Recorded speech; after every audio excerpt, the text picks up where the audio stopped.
Do you think Vice Presidential-elect Kamala Harris should be wearing Chuck Taylors on a fashion magazine? Let's talk about it.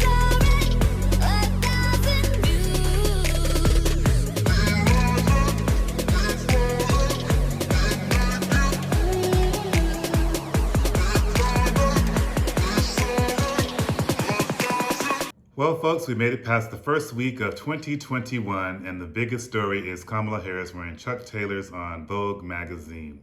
There's two photos going out. There's a digital photo that Vogue magazine has online, and then there's the controversial cover magazine, which is showing her with Chuck Taylors in a kind of a casual suit.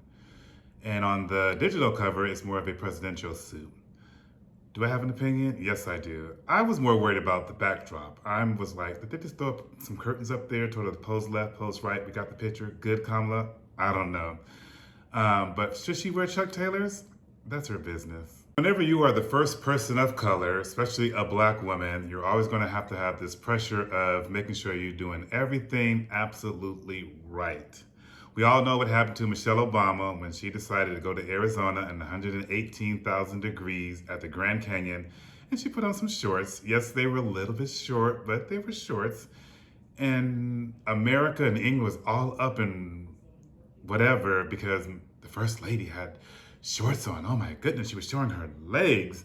And then when she went to England to see the Queen, she was sleeveless. And like, oh my gosh, she's showing her arms and her biceps to the Queen of England. And I'm thinking, well, she wasn't the first. I mean, Jackie O went to England. She wore sleeveless. She probably was doing an homage to Jackie O. I don't know, but the country was up in. Here we go again. The first black woman, person of color, being the first vice presidential president. And all we could talk about is what she's wearing on a fashion cover. Get into it. The fact that the first vice president is wearing Chuck Taylor, to me, it's a cool thing. It's her business if she want to wear that. When and where, I don't know. There is a lot of pressure being the first of anything of color, and I think everybody's going to put it under the microscope, so damn if you do, damn if you don't, do you. For me growing up, I had every color Chuck Taylors. I had the black, I had the white, I had the red, I had the high tops, I had the low tops. They were cheap, they were cool, they were hip, and I had like 2 pairs of each because you go through them so quick. They weren't the best quality, but I was styling and profiling them. My Levi's 501 shrink to fit. We all know about that. Yes, I'm old. Did have a Jerry curl, and I did have the parachute pants and the members only jacket. I think the 80s was the turning point of designer and fashion was really in pop culture. You know, I have my Jordache jeans and nothing comes between me and my Calvins. It was the big hair for the women, the Mary Janes, the Daisy Dukes. It was just a fashion faux pas decade. Can't lie about that. That being said, I've never seen Kamala Harris, I'm about to call her Michelle. If I'm getting her confused, I'm sure other folks are getting her confused. But I've never seen Kamala in a dress. So I'm hoping at the inauguration ball, if they have one, she wears a ball gown. I got to see the girl with the ball gown. Maybe her hair pinned up, or should she wear a pantsuit? What do you guys think? Should she go in as a big, huge ball gown like all the other first ladies, or should she be Kamala wearing her Chuck Taylors? Leave a comment down in the comment section of your opinion. Well, so far, my biggest news of 2021 was Sex and the City revival on HBO. Yes, sirree. They are bringing Sex and the City. That was my 90s, you guys. That was my life. I watched that every single week, like I was part of the girls. I was one of the girls. I've always gotten the question, who am I? Samantha? Am I Sarah Jessica Parker? I'm a little bit of all of them. I think I've always wanted to be Charlotte with a little bit of Samantha and the fashion of Sarah Jessica Parker. Even as Sarah or as the character, I've always admire Sarah's fashion. It's just eclectic and just out there and risk-taking. Speaking of Samantha, though, she is not coming back. I guess her and Sarah still have a little bit of beef, and they're gonna do Sex and the City with just the 3 of them, and not the movie, the TV series. What do y'all think? Do you think they can pull this off with just the three of them? Because they made a pact that they would never do another show or a movie unless it's all four of them. Or maybe just they'll never do a movie without four of them. But anyway, the movie is going to start filming, and not the movie, but the TV series is going to start filming in the spring, and I'll be watching out for that. And being with this pandemic, I am enjoying watching blockbuster movies at home, not going to those theaters and not paying all that money for the popcorn and everything. Although Wonder Woman was a flop, one of the movies I'm dying to see, here's another 80s kid, is Salt and Pepper. Before they were Salt and Pepper, when they were in college and how they met and all that. That's going to be on the Lifetime channel, and I cannot wait. Salt and Pepper's here. Salt and Pepper. I cannot sing. But anyway, I'm definitely looking forward for that made-for-TV movie. Y'all, this next topic, I'm going to take a sip of my little tea here. This next topic, I'm kind of embarrassed to say that I watched this TV series. I actually don't watch the series, but I've been watching it this season because it's my duty to let you guys know. But I'm watching The Bachelor. Don't hate me. I had to because they have the first black bachelor. I mean, barely black, but he's black. And there's a little controversy going on with that already, especially people who are diehards. Not because he's black, but who he's going to pick.